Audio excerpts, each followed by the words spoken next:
Hola, hola, soy Natalie González y en esta ocasión les venimos a exponer sobre las inteligencias múltiples. Mi grupo de trabajo está conformado por Laura Cervantes, Nicole Correa, David Rodríguez, Lady Alfaro, Natalie Cárdenas y Francis Rodríguez. Es impresionante observar cómo existen personas con habilidades diferentes que les permiten desempeñar ciertas actividades. Esto se debe en gran parte a la inteligencia. La inteligencia muchas veces se evalúa de acuerdo a las calificaciones en los exámenes. No se toma en cuenta alguna otra área en la que la persona pueda sobresalir. Saben a lo que me refiero, ¿verdad? Pero tranquilo, el éxito académico no lo es todo. Todos tenemos talentos, aptitudes y habilidades propias que nos ayudan a entender y a transformar nuestro entorno. Dicho de otro modo, Einstein no fue ni más ni menos inteligente que Michael Jordan. Simplemente sus inteligencias eran diferentes. Hablemos de las inteligencias múltiples con este grupo de estudiantes. En 1983, el psicólogo Howard Gardner definió el término inteligencia a partir de 3 criterios: capacidad de resolver problemas reales, capacidad de crear productos efectivos y potencial para encontrar o crear nuevos retos. El concepto de inteligencia como tal no solo es múltiple, también se puede modificar si se da un acompañamiento pedagógico adecuado y preciso, que permita desarrollar los talentos y estimular aquellas habilidades que puedan ser un área de oportunidad. Así fue como Gardner reconoció las diferentes etapas del conocimiento y desarrolló su teoría de inteligencias múltiples, con la que ha identificado 8 tipos de inteligencia. Años después, Daniel Goleman aporta la idea de una inteligencia más, la emocional. ¿Qué les parece si hablamos del autor y conocemos más sobre cada uno de los tipos de inteligencia? ¿Y quién era Howard Gardner? Pues era un psicólogo estadounidense que a principios de los años 80 propuso una teoría que revolucionó la educación a nivel mundial. A esta la llamó inteligencias múltiples. Esta teoría era una propuesta del campo de la psicología cognitiva que rechazaba el concepto tradicional de inteligencia y los métodos para medirla. Resulta que para Gardner la inteligencia era una expresión plural, de ahí el nombre de su propuesta, es decir, la diversidad de las capacidades humanas. El descubrimiento de las inteligencias múltiples fue posible gracias al trabajo de Howard Gardner en 2 campos esenciales para el área de la educación: los procesos de aprendizaje y el funcionamiento del cerebro humano. El trabajo con personas que sufrieron daño cerebral enseñó a Gardner que lo más relevante es la zona en la que el cerebro sufre una lesión.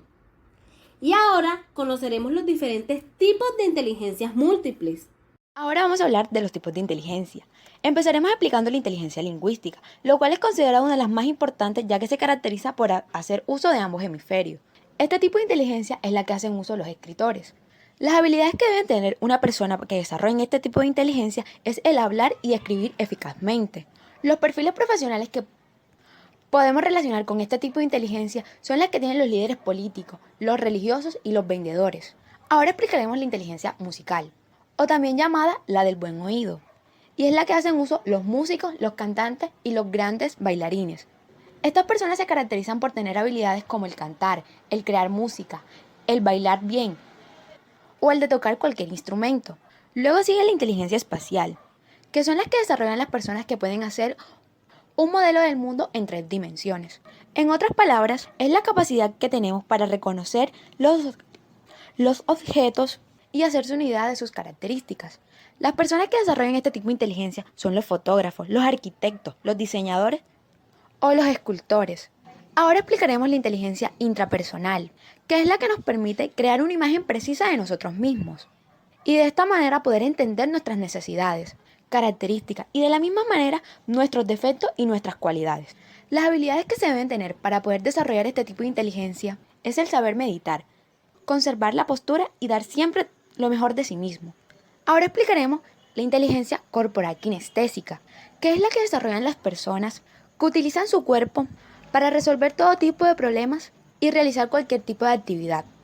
Este tipo de inteligencia es la desarrollada por los deportistas, bailarines, entre otros. Luego está la inteligencia interpersonal, que es la que nos permite entender a las demás personas, y es la utilizada por los docentes, administradores, terapeutas o psicólogos. Por último está la inteligencia naturalista, que es la que nos permite estudiar todo lo que nos rodea. Este tipo de inteligencia es la que desarrollan los biólogos, por su pasión por estudiar la naturaleza. Ya habiendo aprendido sobre las inteligencias múltiples, tenemos un punto muy importante que tratar: estilos de aprendizaje. ¿Cuáles son? Hay personas a las que les resulta más fácil aprender observando, porque los colores o las fotografías les ayudan a aprender más fácilmente, mientras otros aprenden mejor leyendo, y esta es su forma de estudiar. ¿Te has planteado alguna vez qué estilo de aprendizaje es más efectivo para ti? Lo cierto es que no hay forma de aprendizaje única, sino que cada uno de nosotros suele sentirse más cómodo con un estilo de aprendizaje u otro. Los autores del renombrado libro Los estilos de aprendizaje, procedimientos de aprendizaje y mejora, Alonso, Gallego y Honing, afirman que existen 4 estilos de aprendizaje.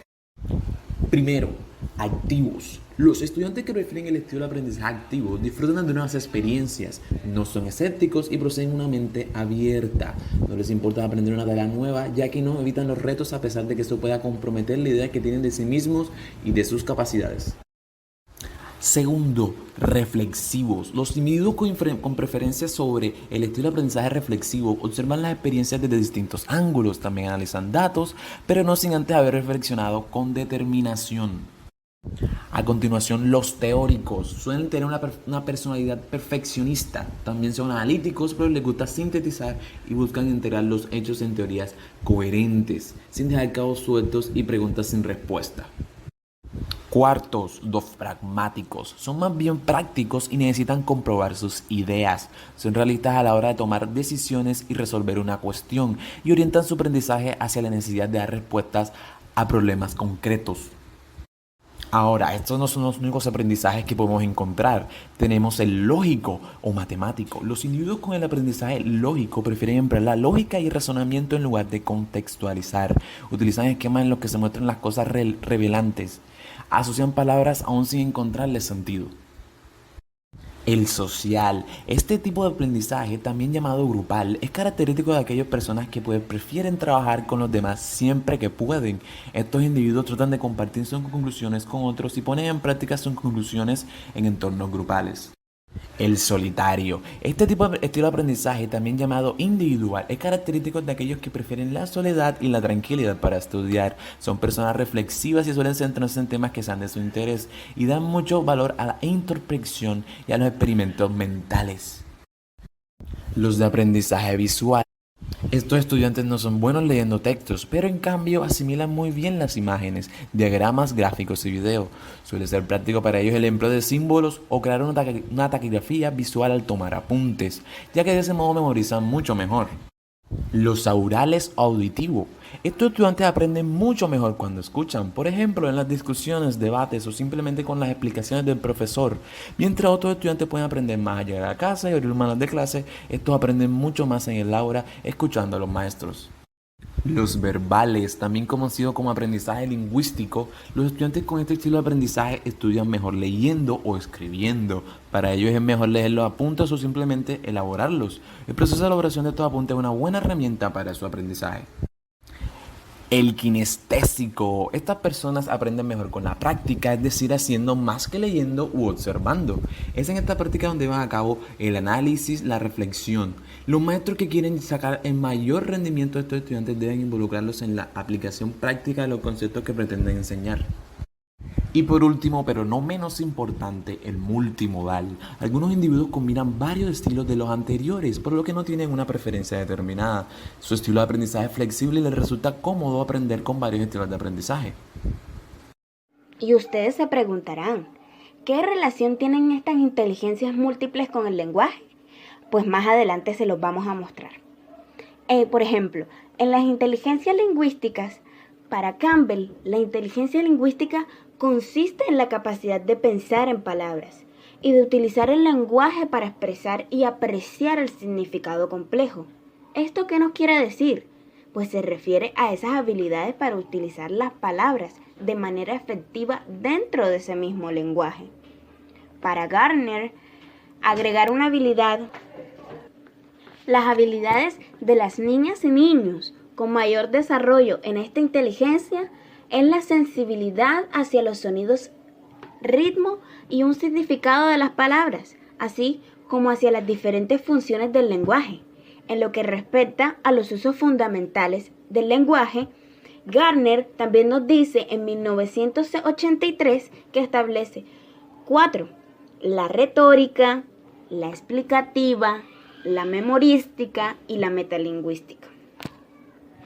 Por otro lado, la inteligencia kinestésica corporal tiene que ver con las habilidades que utiliza el cuerpo como forma de expresión y comunicación en el lenguaje.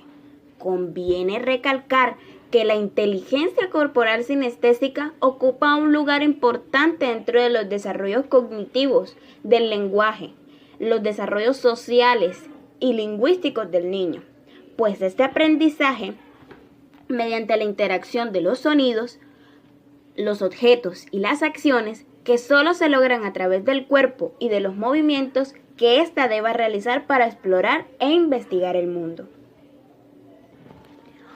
¿Y qué podemos decir de la inteligencia musical?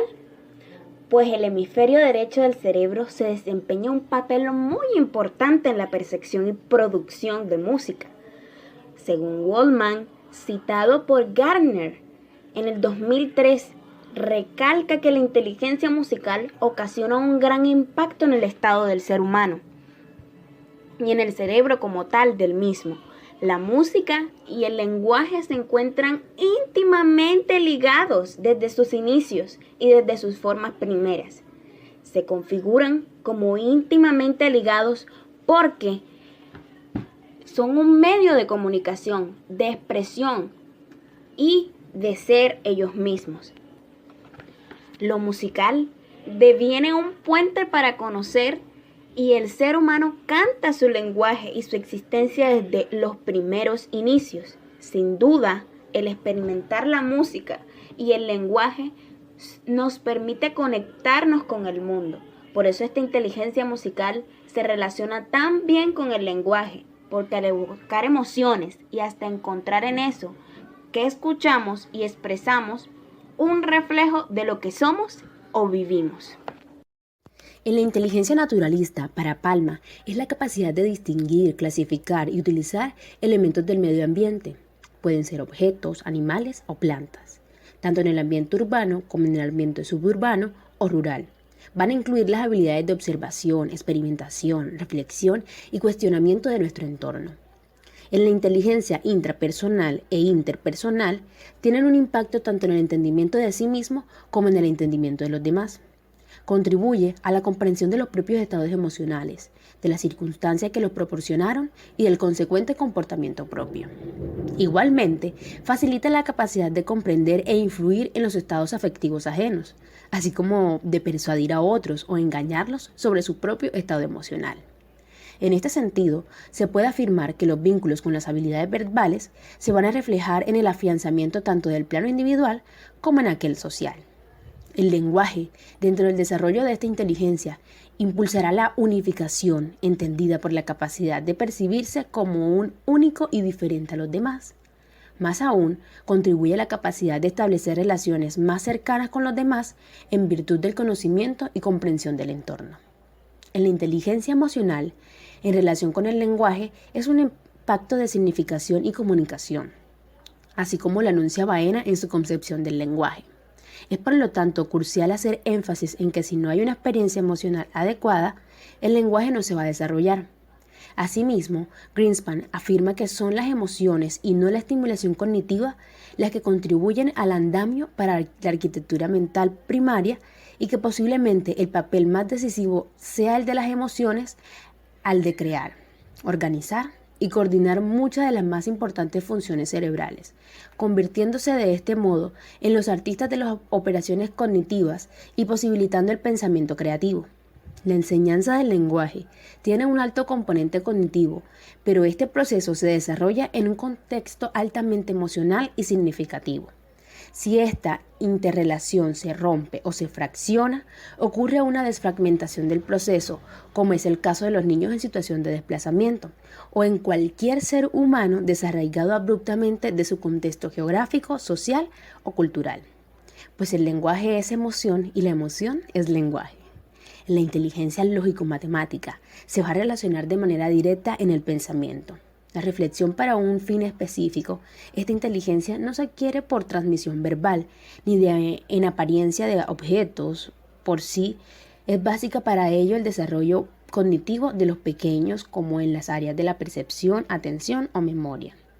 Esta inteligencia es básica para el desarrollo cognitivo del niño. Funciones cognitivas, aparentemente simples como la percepción, atención o la memoria. Estas van a estar determinadas en sus actividades y resultados por la estructura lógica del niño. Como fue mencionado anteriormente, el Dr. Howard Gardner realizó una exhaustiva investigación durante la década de los 80. Teniendo en cuenta la psicología del desarrollo y las ciencias cognitivas conductuales del ser humano, él deseaba ampliar las nociones de la inteligencia, incluyendo el descubrimiento acerca del cerebro y de las diversas culturas humanas, además de los resultados de las pruebas escritas. Las pruebas de inteligencia reflejan en gran medida los conocimientos que un individuo puede obtener por vivir en un ambiente social o educativo. Históricamente se ha considerado que ésta se limita a la capacidad general de razonar lógicamente lo que todo individuo tiene en alguna medida, con diferentes dominios de información. Un ejemplo podría ser la multiplicación 4 por 4. Muchos dirían o responderán que su resultado es 16, pero otros también lo asociarán con un automóvil o camioneta. Por otra parte, los resultados de diversas investigaciones realizadas por los neurocientíficos dicen que hay algunas zonas de Rigen existentes en el cerebro, desplegando un modo científico de procesar información y competencias.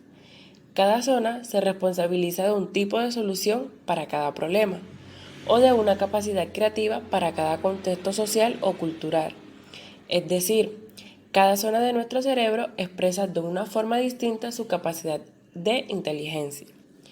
Como lo mencionó mi compañera Lady anteriormente, hay 8 tipos de inteligencias múltiples, pero las 3 inteligencias más reconocidas e incorporadas en las primeras pruebas son la lingüística, la lógica matemática y la espacial, ya que cada una de ellas se encarga de colocar la imaginación y la producción de ideas en nuestro cerebro, creando problemas lógicos, leyendo, dibujando o relacionando los objetos que no están en el mundo físico.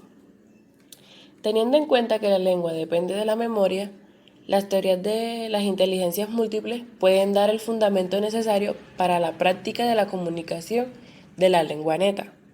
Además, facilitan las conexiones necesarias para la memoria a través de la estimulación utilizando actividades variadas como aprenderse una canción, un trabalengua, entre otros. Y ahora